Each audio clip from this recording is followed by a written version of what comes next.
What's going on, guys? Chris here with Cali Moto TV. Welcome back to the channel and welcome to On Any Motor Power Sports. We're going to do not really a comparison, kind of talk about the V2, the V4S, and the V4R, and really talk about who they're really meant for.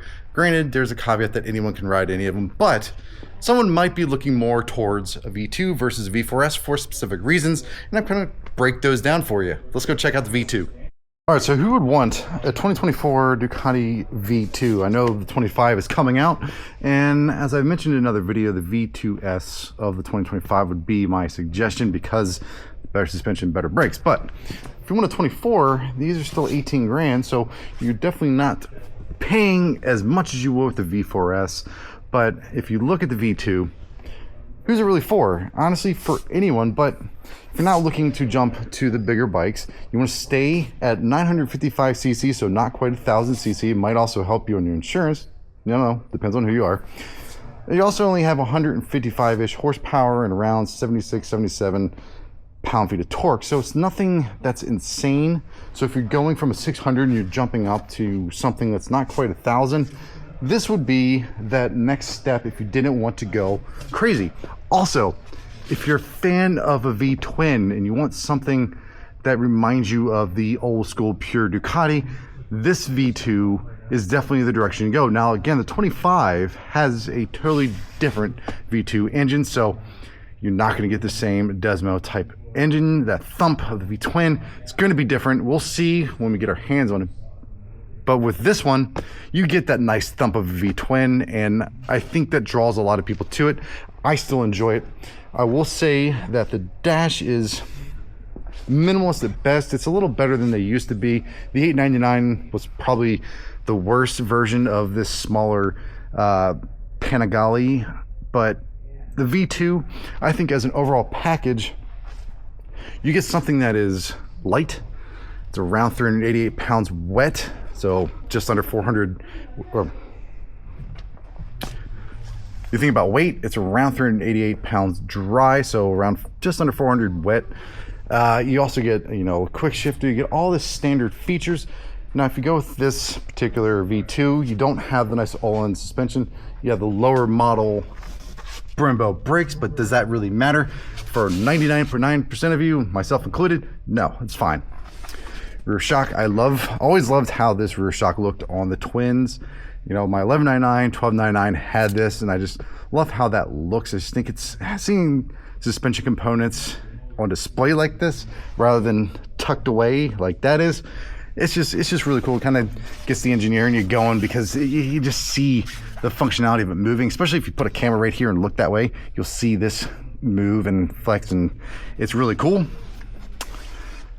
But the V2 isn't an intro to the Panigale lineup, even though in a sense it kind of is as far as the displacement, but it's actually just a more approachable version of these Panigales. And if you're a track person, this one a lot of people gravitate towards because one, the price, it's nothing crazy expensive.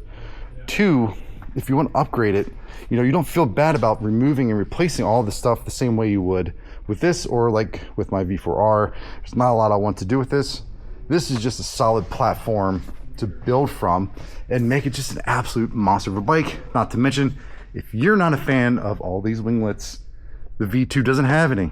It's nice and slick and clean. It looks amazing. That's the V2. Who's it for? Really anyone that's looking to get into the Panigale range. You don't want to go up into these crazy ends, and you want something that you could possibly build. This is why I would like this platform as a build bike for myself, because it's just, there's so much room for improvement. There's so much room to make it something really unique. Now, let's move over to the V4S.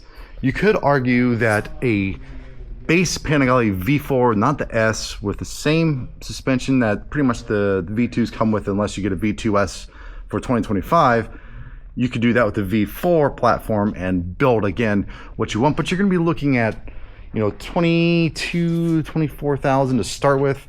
Like this is 33 and some change, and with the exhaust it bumps it up to in the 40s. So you're definitely looking at a higher premium for the V4S, but you get the brand new all-in suspension that's electronic, get the better brakes, the high pures, and you get, especially if you go with the exhaust, just a monster of a beast of a bike. So really, who's the V4S for? Again, it can be anyone, but I would gear to the person that rides a lot of street, but also does some of the canyon twisties and then has a little bit of fun on the track. Someone that isn't necessarily prioritizing the track. It's definitely more street centric. I know you're like, oh, this thing is definitely a track bike. Of course it is. It's going to be amazing. But the electronic suspension is what really sort of sets it up for the street well, because it can adapt to the road that you're riding on. That's the whole point of these.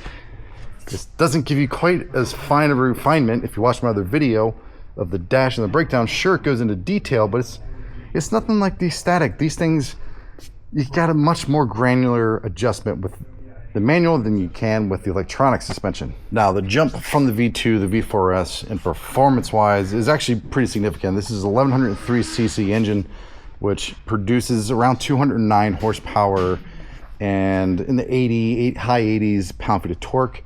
With this exhaust, it puts you like 228 horsepower in the mid 90s in your torque range. So this is definitely a step up in performance. It's also a step up in price. So if you're one of those people that like to track your bikes, it might sway you, because you know you're going on the track. The last thing you want to do is lay down a $30,000+ bike. But you know, usually when you jump to this, hopefully there's more experience involved with this than with this. Not always the case. I know fantastic people that have tons of years of riding that have gone from a V4S down to a V2 because it's just more manageable. Granted, the electronics that are on these new higher cc bikes, 1000cc plus, are incredible. These guys have been pretty much engineered from MotoGP, taking all of that stuff from World Superbike and Moto America, and they've been put onto their street bikes. Whereas the V2s, the smaller stuff, they get some of it, but not quite as much as their flagship bikes.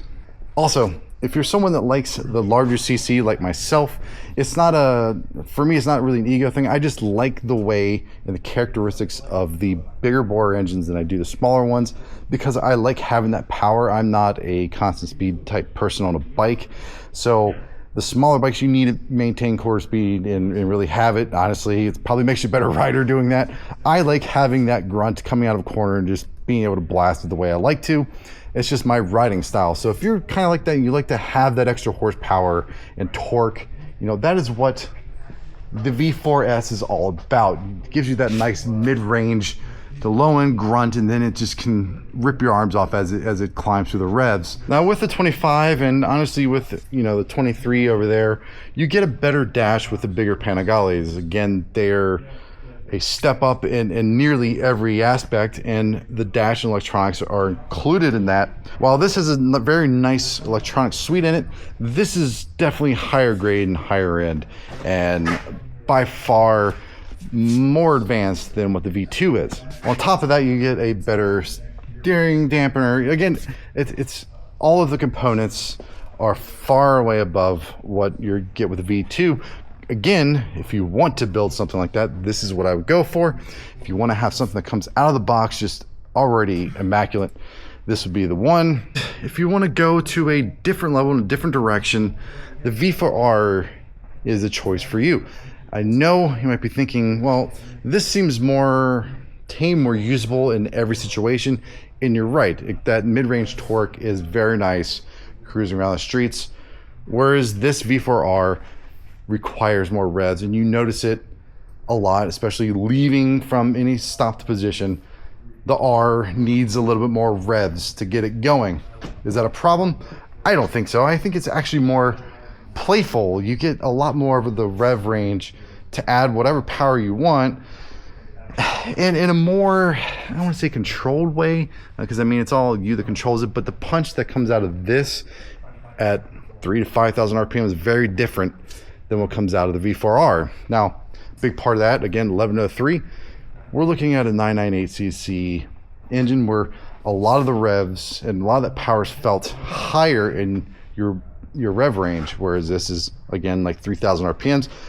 This just feels the same, around 5,000 RPM. If you want to go to a different level in a different direction, the V4R is a choice for you.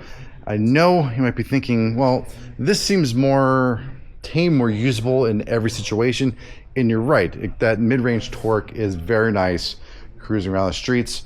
Whereas this V4R requires more revs, and you notice it a lot, especially leaving from any stopped position. The R needs a little bit more revs to get it going. Is that a problem? I don't think so. I think it's actually more playful. You get a lot more of the rev range to add whatever power you want, and in a more, I don't want to say controlled way, because I mean it's all you that controls it, but the punch that comes out of this at 3,000 to 5,000 RPM is very different than what comes out of the V4R. Now, big part of that, again, 1103, we're looking at a 998cc engine where a lot of the revs and a lot of that power is felt higher in your rev range, whereas this is, again, like 3,000 RPMs.